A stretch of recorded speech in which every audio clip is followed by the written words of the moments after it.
What's up, fight fans? This is Kurt DeVille with Counterpunch Boxing News. I want to explain to you guys what ducking means, because obviously people don't know what that means. And you have two types of ducks, in my opinion, my book. You have an acceptable duck or an unacceptable duck. Okay? Let me tell you what ducking is. Ducking is when you either avoid a fighter by never even starting negotiations with him, and he's calling you out, right? And therefore, you end up you end up fighting someone else and starting negotiations and all that. You know, you start that cycle with someone else. That's a duck, okay? Because that guy wanted smoke. You didn't want to give that guy an opportunity to fight you as a prize fighter, right? Another example is when you're in negotiations and you leave those negotiations and you don't have a current opponent to fight other than that, right? Or the fighter that you are leaving is much more difficult in a lot of people's opinion than the person that you're resorting to fight, okay? That's a duck.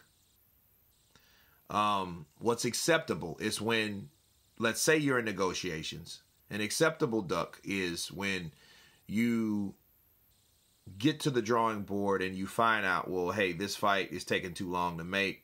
You know, the other team's being difficult. And for that reason, we're going to pull out. But normally, that falls on the lines of, okay, maybe if you don't have anyone to fight and you just wanted to get out of those negotiations, the public or people don't know why you did it. You know, and a lot of times people do that. Well, yeah, we shut down. We ducked that fight. You know what I mean? That's a duck. You know, but a lot of people try to create negotiation scenarios, you know, just to make people think that, oh, this fight, I wanted this fight, but not really. You know what I mean? But it's acceptable when you are leaving a negotiation table to another negotiation table with a harder opponent or a champion. That's acceptable. You know, so that other fighter can't say, hey, you ducked me because you didn't want to fight me. Well, I didn't want to fight you because I had an opportunity to fight the champion. You know what I mean?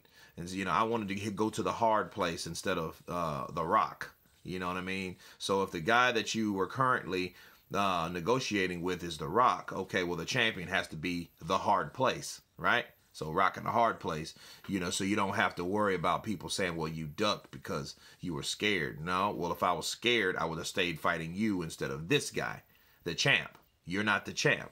That's an acceptable duck. Okay. Now that I explained what ducking is, what Deontay Wilder was referring to, because he's using those terms, you know, with a lot of fighters, such as Anthony Joshua, now Tyson Fury. And of course, the people that promote him or like him or that are fans of him are using that same narrative or saying the same claim because he's saying it. They're going to ride with whatever Wilder says. Oh, Tyson Fury's a bigger duck than Anthony Joshua. I seen titles like that this morning. And I'm like, how so? You know what I mean? Like, how is that? How is he a bigger ducker? All right. First of all, let's go back. Anthony Joshua. Deontay Wilder says that Anthony Joshua was dodging and ducking him in late 2017. Lie. That is not true. When he came over to the UK, okay, when Deontay Wilder came to see the Joshua Klitschko fight, he was there. He was praising Anthony Joshua. I've said it again and again. I said it 1,000 times. I'm going to say it 1,001. He was praising Joshua. Man, this is nice. This is lit. I got to do it like this in the States. You inspire me, right? He didn't call out Anthony Joshua after that fight. He was there, mind you. Okay? He was there. Same venue. Ringside. Deontay Wilder was there. He didn't see Anthony Joshua since. He ain't saw him since. Now, when late 2017, when he knocked out Stavern after Ortiz failed that drug test, right? Then he called out Anthony Joshua. But he called him out as though he's been trying to make negotiations with Anthony Joshua previous. And this is where, he said, Anthony Joshua, I want Joshua. No more dodging, no more ducking. We want to fight. Don't wait, make the date. Remember that? That was late 2017. So what people don't know is when Anthony Joshua heard Wilma this, he's not a shit talker. You know what I mean? He's not a talker, he's a walker. That's Anthony Joshua. He sent him a contract. That was late 2017. Right? So I don't know. I guess that contract was ignored or viewed as not suitable for their camp. So after that, it was also negotiations with Tyson, Joseph Parker at the time. So then Joseph Parker, he has the other WBO. So it's like, fine, there's other champs out there, right? He has the WBA. Now he has, he wanted to for the WBO, right? So, now the WBA, then he took the IBF from Charles Martin. Now the WBO belonged to Joseph Parker. So those negotiations went to the negotiation table. When they went to the table, they went back and forth for a while, but they did get that fight done. Then they fought in March or April. It was in March or April or one of those, right? And then around this time, Deontay Wilder, was forced to fight Ortiz by the WBC because Ortiz was cleared, and they had the explanation of why he failed his drug test due to his blood pressure medication. So he was cleared to fight. So they had to fight. So it wasn't the fact that Deontay Wilder was like, I'm going to bless you again. I'm going to do this. I'm going to do that. Yeah, he could have went another route. He could have. He could have fought Brazil, which is the mandatory for some dumbass reason for the WBC. Some weird reason. He could have fought the silver champion, Dillian White, but he didn't do that. And I'm going to get to Dillian White later. However, now let's continue this journey. After both of these guys beat their opponents, okay? After they had finalized their fights, they had both won. The negotiation started again. This was in April. In April, Anthony Joshua offered him with Team Hearn, okay? His promoter offered him 12.5. He got upset through the roof and called 12.5 slave wages, okay? We know this for people that are keeping up. Now mind you, just made 2.5, right? So you made 2.5, which is his highest. I repeat, highest.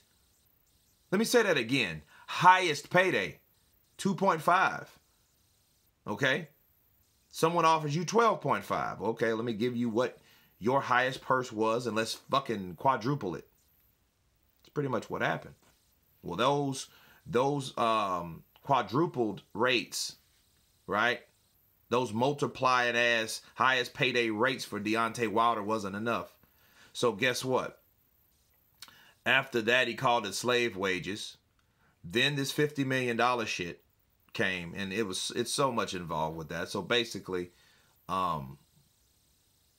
Deontay Wilder sent an email to Eddie Hearn, not a contract, for $50 million. Okay. Eddie Hearn said they were interested. Send the contract with the details. They said, no, we're not going to do that until you accept the terms.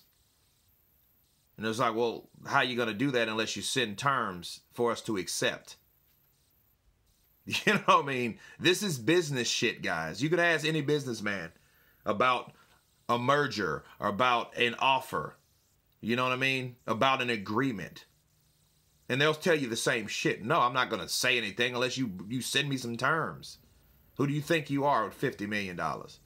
You know? So, then after that, then after Deontay Wilder found out that they didn't want or agree to their terms, Then he started with the coward shit. He started with the cow. They scared. They didn't want $50 million. Then Eddie Hearn sent a $15 million offer to him. Flat fee. Right? And they said they accepted the terms. The contract was sent. But it wasn't signed because they don't agree to the terms. After that, Eddie Hearn went another direction because, matter of fact, there wasn't even a direction. It was the WBA mandatory. It was Prevekin. Okay? Prevekin was the WBA mandatory. So, you know, by this time he had Joshua had the WBA, the IBF, and the WBO, and the IBO. Okay? Well, he fought him, and then when that date was there or set, and it's funny how, oh, we agreed to the terms. Because I covered all this shit, guys. But then yet, oh, Tyson Fury out of nowhere. Tyson Fury, mind you, comes out of nowhere and says, I'll fight the bloody Dalsa. Right? So he calls out Deontay. All right? And then all of a sudden, things have changed. Now, Deontay Wilder's camp, Team Wilder, hey, they went into a huddle. Hey, let's fight this motherfucker. Knock him out real quick. He been sitting around for 3 years. You know what I mean? He been sitting around since 2015. When he took the belt, he ain't did shit but drink and party and slam broads the whole time. Let's fight him. Get that name under our belt. Then we're going to go for Eddie Hearn so we can get a lot more money than that. But what they didn't know is Eddie Hearn was still sending offers. He sent 2 more offers after that. Maybe 3. Okay? And not to mention, now we bring Dillian Whyte into this. Dillian Whyte, we offered that fight, offered him $7 million. That's 3 times the amount of money that he would have made in his lifetime to fight Dillian Whyte. He didn't want it. He said, hey, I don't want king don't want to fight a peasants. A king fights kings. Those were his exact words. Right? So he ducked that fight. Mind you, Dillian Whyte is the #1 ranked WBC champion, but this is We Be Crooks WBC. They didn't authorize anything, right? They should have mandated that fight years ago or months ago at that time, right? So he ducked him. He turned down $7 million. He turned down $8 million. He didn't want to fight. He didn't want to fight that fight. So they took the Tyson Fury fight, and then while they were negotiating or promoting the Fury fight, all he did was talk about Joshua. Joshua was scared. Joshua was this. Joshua was that. He didn't want to fight. He was ducking me, right? But you're fighting a guy that you don't know what his condition was. Miraculously, Tyson Fury came in and did a job that no one expected him to do. No one expected him to last. No, people thought that, you know what, he's probably going to get tired by the 6th round. At that time, Deontay's going to land that right and knock his brains out. That was the belief, but that didn't happen. He went down twice, but he got up twice. And because he won every other round besides those 2 rounds, he won the fight. Now we have a rematch desired. A rematch desired by Deontay Wilder. But now Tyson Fury sends a deal over, and they offer Deontay Wilder a 5-fight fucking deal. Okay? But it wasn't, which I didn't like this. I didn't like this idea. They offered him a 5-fight deal. The first fight would be at least, I think, 3 million pounds. So this is where we're at now. So we've covered late 17 all the way up to last week. Okay? With this shit. With Tyson Fury, Anthony Joshua, and Deontay Wilder. And obviously they didn't accept the terms from Bob Arum. And now, all of a sudden, Tyson Fury is like, you know what? I'm going to do a tune-up while you get your fucking mind right. While you get your popularity up. I don't need to fight you. I beat you already. I have the contract. This is my terms. And I'm going to do what I want.